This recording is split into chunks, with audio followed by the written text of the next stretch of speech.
दर्जी बहनों का जादुई सोने का लहंगा। चुप हो जा मुन्ना, चुप हो जा। रो क्यों रहा है? क्या तुझे दूध पीना है? रुक जाओ, मैं तेरे लिए दूध गर्म करवा देती हूँ। ऐसा कहकर वो अपनी छोटी बहन शीतल को आवाज लगाती है। शीतल, ओ शीतल, कहाँ पर हो? तुम जल्दी से यहाँ पर आओ। देखो, मुन्ना बहुत देर से रो रहा है, इसके लिए थोड़ा दूध गर्म करो। लेकिन दीदी, दूध तो खत्म हो गया है, मुन्ना को दूध कहाँ से पिलाऊं? दूध खत्म हो गया है? ये प्रियंका कहाँ है? प्रियंका, जल्दी से यहाँ पर आओ। प्रियंका बर्तन धोते हुए उठ जाती है और अपनी बड़ी बहन मनीषा के पास आकर उससे कहती है, हाँ दीदी, कहो क्या हुआ? इस जरा पड़ोस की काकी से थोड़ा सा कटोरी में दूध लेकर आओ। मुन्ना बहुत जोर से रो रहा है और चुप भी नहीं हो रहा, लगता है इसे भूख लगी है। प्रियंका एक कटोरी लेती है और पड़ोस की काकी के पास पहुंचती है। काकी, मुझे थोड़ा सा दूध दे दीजिए, हमारे घर पर मुन्ना बहुत जोर से रो रहा है। बूढ़ी काकी प्रियंका से कटोरी लेकर घर के अंदर से दूध लेकर आती है और प्रियंका को दे देती है, जिसके बाद प्रियंका वो दूध घर पर लेकर जाती है और उसे गर्म करके मुन्ना को पिलाने लगती है। तभी अचानक से मनीषा रोने लगती है।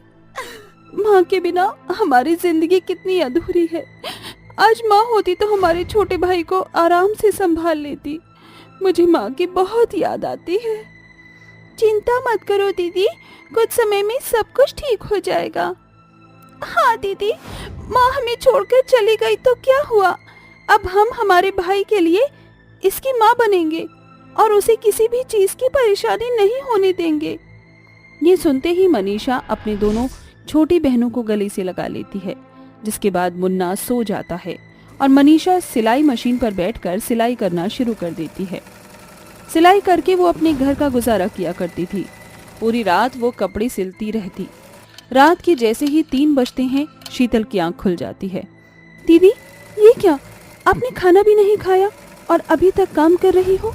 अगर इस तरह काम करोगी तो आपकी तबीयत खराब हो जाएगी। चलो आप आराम कर लो। बस कुछ देर की बात और है, उसके बाद काम खत्म हो जाएगा तो मैं तुम्हारे पास आकर सो जाऊंगी। जाओ, तुम आराम करो, कल तुम्हारे स्कूल में मुझे फीस भी देनी है। काम पूरा नहीं किया तो फिर कहाँ से करूंगी? शीतल अपनी बड़ी बहन की बात मानकर सो जाती है।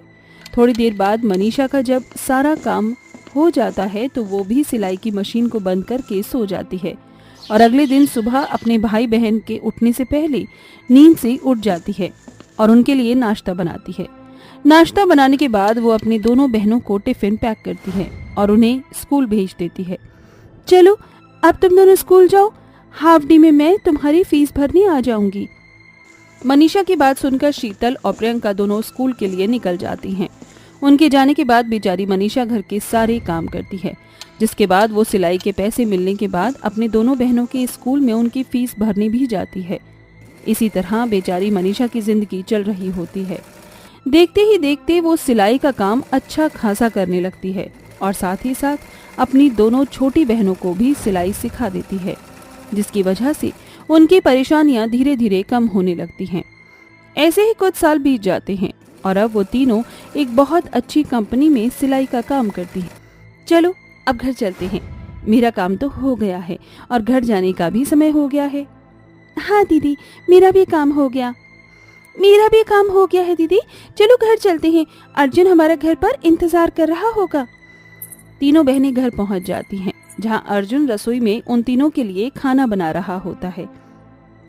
अरे ये क्या, तुम यहाँ क्या कर रही हो रसोई में? तुम्हारा क्या काम? आज मैं अपनी तीनों होनहार बहनों के लिए कुकिंग कर रहा हूँ। तुम तीनों मेरे लिए इतनी मेहनत करती हो तो क्या मैं तुम्हारे लिए खाना नहीं बना सकता? अर्जुन की बात सुनकर वो तीनों बहुत खुश होती हैं। कुछ ही देर में अर्जुन खाना बनाने के बाद अपनी तीनों बहनों को खाना परोसता है, जिसके बाद वो चारों भाई बहन खाना खाकर आराम से सो जाते हैं। जैसे ही सवेरा होता है, मनीषा हर रोज की तरह नहा धोकर घर में पूजा करती है और सभी के लिए नाश्ता बनाती है। तभी घर पर पड़ोस की बूढ़ी काकी आती है। अरे बेटी, कैसी हो? अब तो सब कुछ ठीक चल रहा है, चलो अच्छी बात है। आइए काकी, अंदर आ जाइए, बताइए मैं आपके खाने के लिए क्या लेकर आऊं? अरे नहीं बेटी, कुछ नहीं चाहिए। मैं तो तुम्हारे लिए खुशखबरी लेकर आई थी। दरअसल तुम्हारे लिए एक बहुत अच्छे घर से रिश्ता आया है। अरे काकी जी, पहले मैं अपने भाई बहन की शादी करवा दूं और उन्हें उनकी जिंदगी में आगे बढ़वा दूं, उसके बाद ही मैं शादी करूंगी। पागल हो गई है तू? ये कैसी बातें कर रही है? तेरी उम्र हो गई है और अभी शादी नहीं करेगी तो कब करेगी? मेरी बात को समझ बेटी, मैं तेरे भले के लिए ही कह रही हूँ। मनीषा बूढ़ी काकी की बात नहीं मानती, जिसके बाद बूढ़ी काकी वहां से चली जाती है। ये सब अर्जुन सुन लेता है, लेकिन अपनी बहन से कुछ नहीं कहता। वो अपने मन ही मन सोचता है, दीदी घर की सारी जिम्मेदारी खुद उठाती हैं और हमारी कितनी परवाह करती हैं, लेकिन हम हमेशा अपने आगे के बारे में सोचते हैं, लेकिन दीदी के बारे में जरा भी नहीं सोचते। ऊपर से दीदी सारा कमाया हुआ पैसा हमारी पढ़ाई लिखाई में ही लगा देती हैं। मुझे कुछ ऐसा करना चाहिए जिससे मैं दीदी की शादी करवा सकूं। अर्जुन ऐसा सोचकर लोगों से कम समय में ज्यादा पैसा कमाने की सलाह लेना शुरू कर देता है, जिसके चलते उसे एक आदमी कहता है, देखो, ये बात मैं सिर्फ तुम्हें बता रहा हूँ, वरना मैं किसी को नहीं बताता। एक जगह अगर तुम ऐसे पैसे इन्वेस्ट करोगे तो वहां से तुम्हें इससे डबल पैसे मिलेंगे। अर्जुन उस आदमी की बातों में आ जाता है।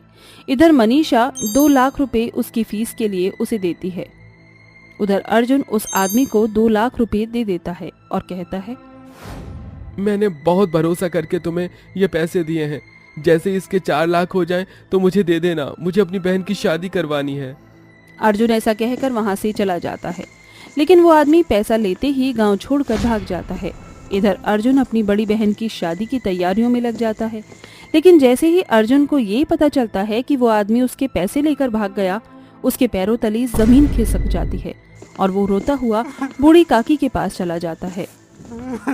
काकी, अब आप ही बताओ मैं क्या करूं? मैंने तो अच्छा सोचा था, लेकिन मेरे साथ इतना बुरा होगा मैंने इसकी कल्पना भी नहीं की थी। मैं तुम्हारी बात समझ सकती हूँ, लेकिन तुम चिंता मत करो। शादी फिक्स हो गई है और कल लड़के वाले बारात लेकर आने वाले हैं। तुम्हारी बहन की शादी जरूर होगी। मेरे पास इतने पैसे भी नहीं हैं कि मैं उनके लिए एक लहंगा खरीद लूं। मेरी शादी का लहंगा मेरे पास है, तुम अपनी बहन को उसे ही दे देना, वो उसे पहनकर शादी कर लेगी। ये कहकर काकी अपना लहंगा लेकर आती है, जो दिखने में सोने से सुनहरा होता है।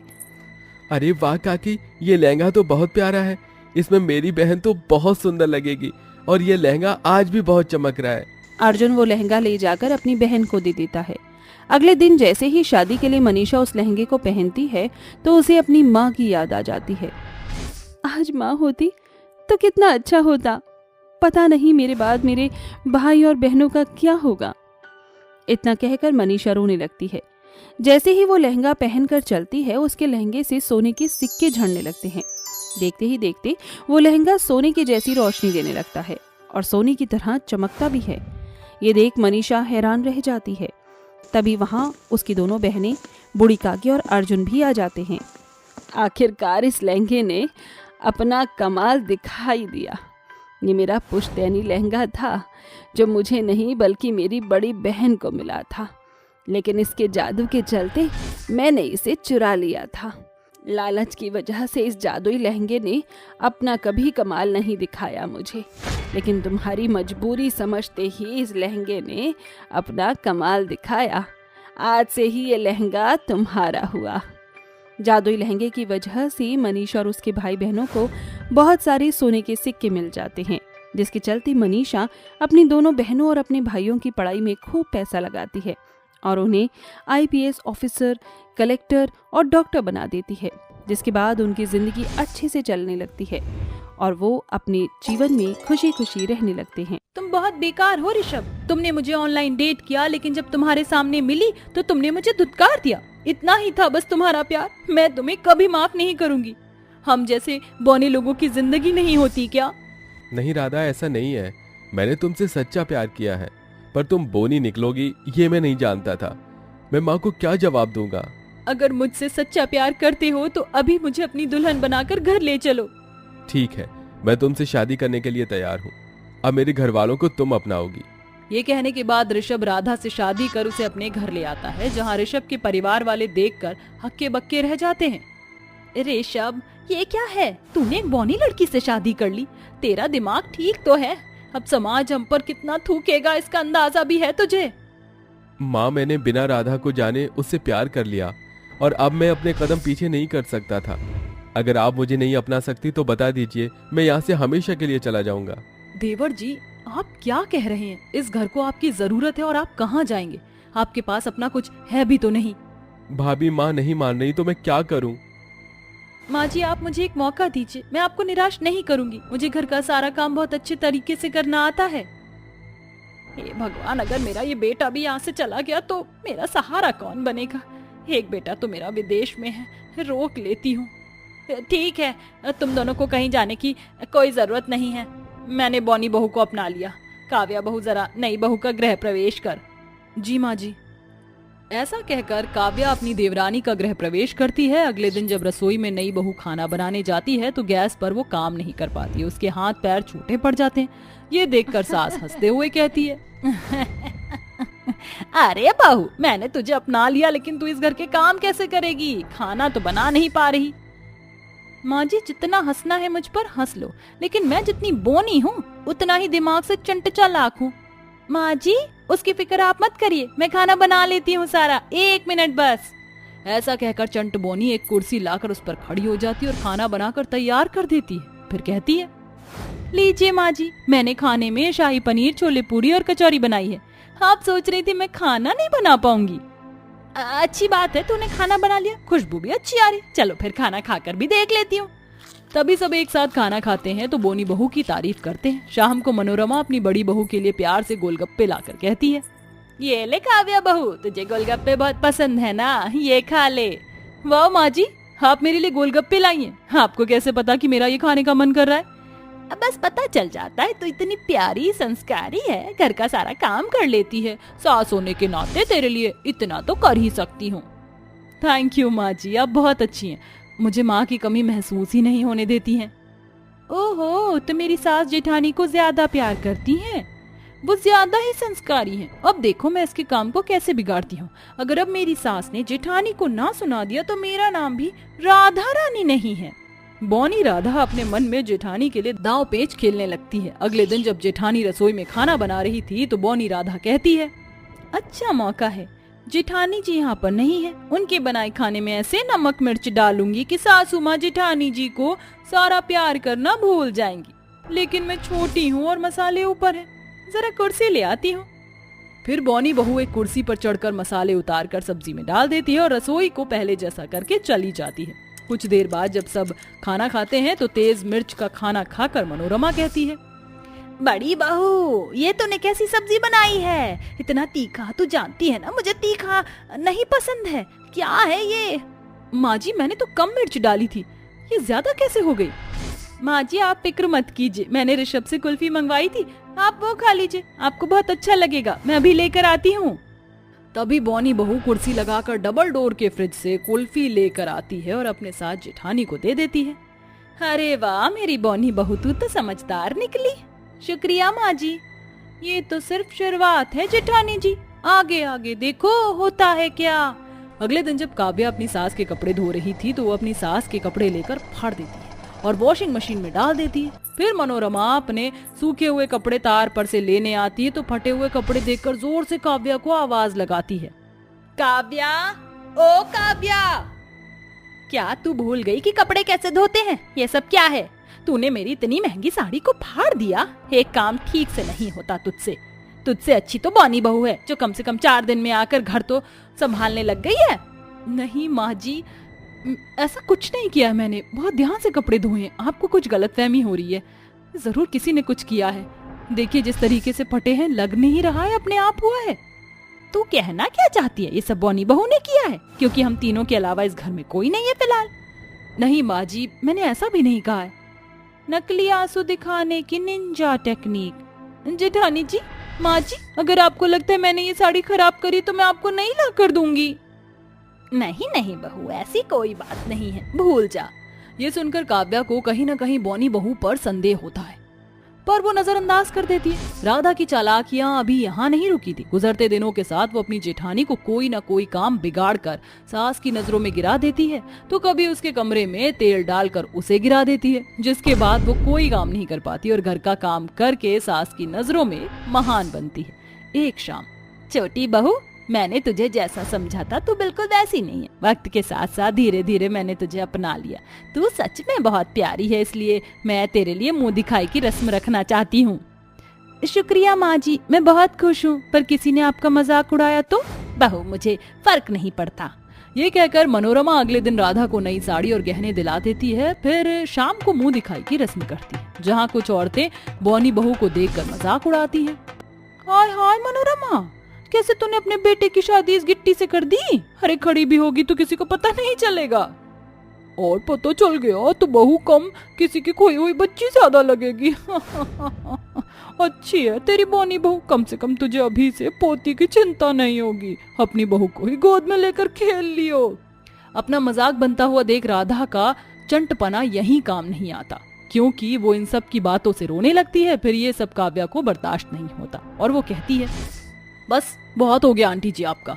देख रही हूँ कब से आप बोले जा रही हैं। क्या बौने लोगों का दिल नहीं होता है, या वो हमारी तरह काम जिंदगी जीना नहीं चाहते? राधा भी डिजर्व करती है कि उसे वो सम्मान मिले जो माँ जी ने मुझे दिया है। किसी का मजाक उड़ाना बहुत आसान है, पर आपको क्या पता कि वो इंसान कैसे इन परिस्थितियों से गुजर रहा है।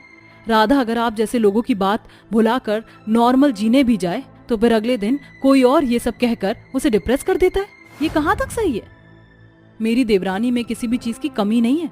मुझे लगता है वो मुझसे भी ज्यादा समझदार है, जो मेरे पीछे भी ससुराल को संभाल सकती है। वाह मेरी बहू, तूने तो सबकी बोलती बंद कर दी। मेरी दोनों बहू बहुत ही अच्छी हैं। हमें माफ कर दे मनोरमा, हमने ज्यादा ही कह दिया। माफ कर दे राधा बहू। ये सब देखकर राधा को अपनी गलतियों का पछतावा होता है। पहले सब जने खुशी खुशी राधा को शगुन देकर चले जाते हैं, जिसके बाद राधा अपनी जेठानी के कदमों में गिरकर माफी मांगती है। जेठानी जी, मुझे माफ कर दीजिए। मुझे आपसे चिढ़ होने लगी थी, इसलिए मैंने माँ जी से हमेशा आपको डांट खिलवाई। बदले में आपने मेरी मदद की और लोगों को चुप करा दिया, मेरा पक्ष लिया। आप सच में बहुत अच्छी हो। कोई बात नहीं छोटी, मैंने तुम्हें माफ किया। इसके बाद दोनों देवरानी जेठानी एक दूसरे को गले लगाकर सारे गिले शिकवे दूर कर देती हैं और सब खुशी खुशी रहने लगते हैं।